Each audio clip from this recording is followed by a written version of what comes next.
السلام علیکم دوستانو، زه زعفران صدقی یو ځل بیا ستاسو په خدمت کې له یوې نوې ویډیو سره راغلی. دوستانو د انویټ د خطراتو باره کې معلومات درکوم چې خپل انویټ مې له خطر څخه یا له سوځېدلو څخه څنګه وساتئ.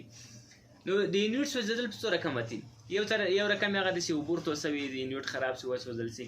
یو رقم یې هغه دی چې موږ تاسې د سمرسیبل یا د شمسي لاینونه غلط ولګوو یا یې شاټ ولګوو یا یې چپسر ولګوو، نو په یو وخت کې انویټ خراب شي. یو طریقه یې دا د سوځېدلو، او یو طریقه یې هغه ده چې موږ تاسې تر اوسه علاج نه ده پیدا کړی. نو راسئ نن یې په دې باره کې معلومات درکوم چې د انویټ د سوځېدلو څخه څنګه وساتئ.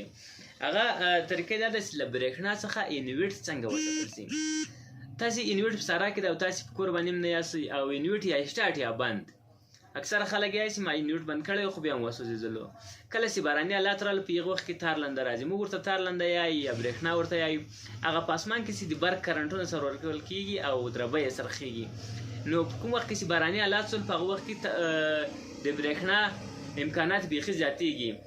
نو هغه وخت کې برېښنا پورته په هوا کې مثبت لاین یا د برق کرنټ جوړ شي، نو هغه غواړي چې بل کرنټ پیدا کړي او له هغه شاټي وکړي. په دې باندې به تاسې هم پوهېږئ چې په ځمکه کې منفي لاین موجود ده، منفي برق په ځمکه کې موجود ده. نو سمرسیبل لاندې د ځمکې په تل کې پروته لاینونه یې پورته راغلل، له انویټ سره له شمسیانو سره وصل ده. نو منفي برق موږ ته د ځمکې په سر باندې پیدا شول. نو اکثره وخت کومه برېښنا چې ده هغه کرنټ له شمسیانو او له انویټ سره کوي، ځکه چې هغه په هوا کې ګرځي منفي لاین پیدا کوي چې له هغه سره کرنټ وکوي.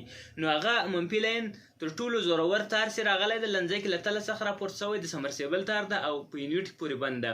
نو هلته حتما کرنټ پیدا کوي. کله چې کرنټ وکړو هغه شمسیان چې هر څومره لګېدلي شمسیان ټول خرابوي، انویټ خرابوي، سمرسیبل درې سره خرابوي. تاسې به یې دا امکان نه لري. دلته موږ ته زیات انویټ راځي چې دا رقم ته خراب شوي دي او دا رقم ته کېږي ډېر غټ تاوان رسوي. نن د دې په باره کې معلومات درکوم چې دا انویټ له دې برېښنا څخه څنګه وساتئ. انویټ، سمرسیبل او شمسیان ټول له برېښنا څخه څنګه وساتئ، او که غواړئ چې د کور برق وساتئ هغه هم کولی شئ. نو راسئ نن په دې باره کې معلومات درکوم.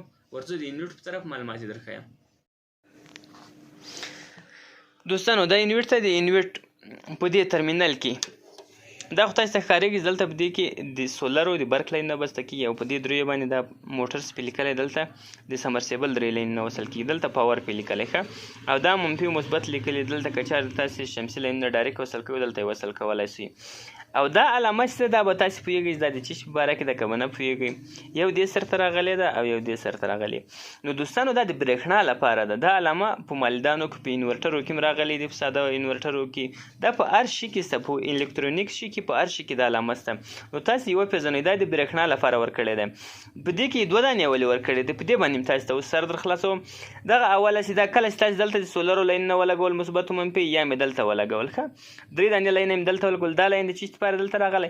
نو په دې کې به تاسې مهرباني وکړئ د سولرو کوم چوکاټ چې د شمسیانو چوکاټ نه، له هغه څخه به یو تار به په شمسیانو چوکاټ په اوسپنه پسې وتړئ، له هغې ځمکې به یې راجلا کړئ، دلته به یې ولګوئ. نو دا برق په انویټ کې داخل راګرځي بېرته دلته ښه.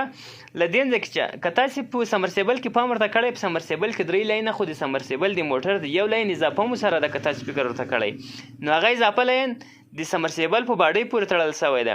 هغه لاین به له سمرسیبل څخه یو لاین ډایرکټ راپورته کړئ، په دې لاین پسې به یې وتړئ.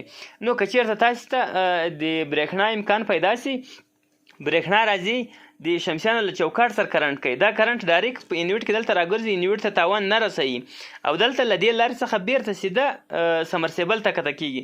ورې د سمرسیبل له باډۍ سره کنکشن ده، له تارو سره نه ده کنکشن، د میچر تارو سره، کویل له تارو سره، له دې شیانو سره کار نه لري، ډایرکټ د سمرسیبل له باډۍ سره کنکشن ده. نو برق به فقط هغه اول برق رالو په شمسیانو په چوکاټ باندې لویږي، د شمسیانو له چوکاټه په انویټ کې دا لاینونه ډایرکټ دلته یو له بل سره هلته یې کنټرول لپاره هم یو څه لګېدلي دي. نو ډایرکټ به دلته برق راسي او له دې لارې سمرسیبل خواته کته کېږي. سمرسیبل له باډۍ څخه برق ځمکې ته یا اوبو ته کنکشن ځمکې ته تېر سولو. نو هېڅ تاوان به نه ورسوي او نه به یو شی به خراب نه شي.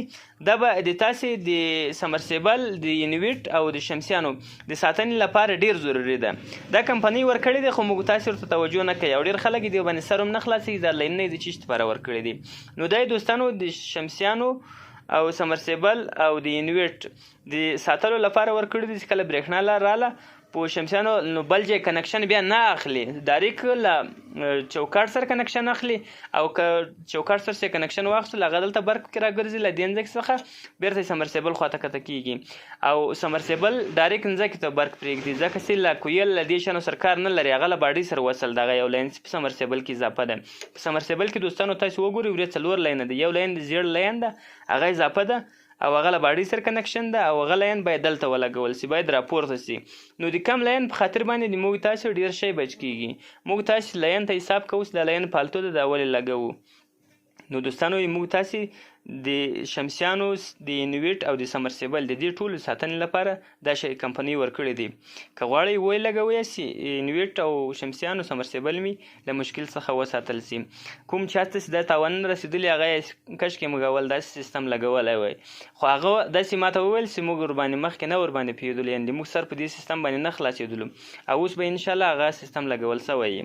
نو تاسې هم مهرباني وکړئ داسې خپل یو سیستم ولګوئ چې انویټ مې له سوځېدلو څخه وساتل سي. انویټ او شمسیان او سمرسیبل درې سره خرابوي. نو که مې ویډیو دوستانو خوښ سوي چینل سبسکرایب کړئ، ویډیو لایک کړئ، ښایسته کمنټ ورته ورکړئ او په مخ یې شیر کړئ. الله مو مل شه.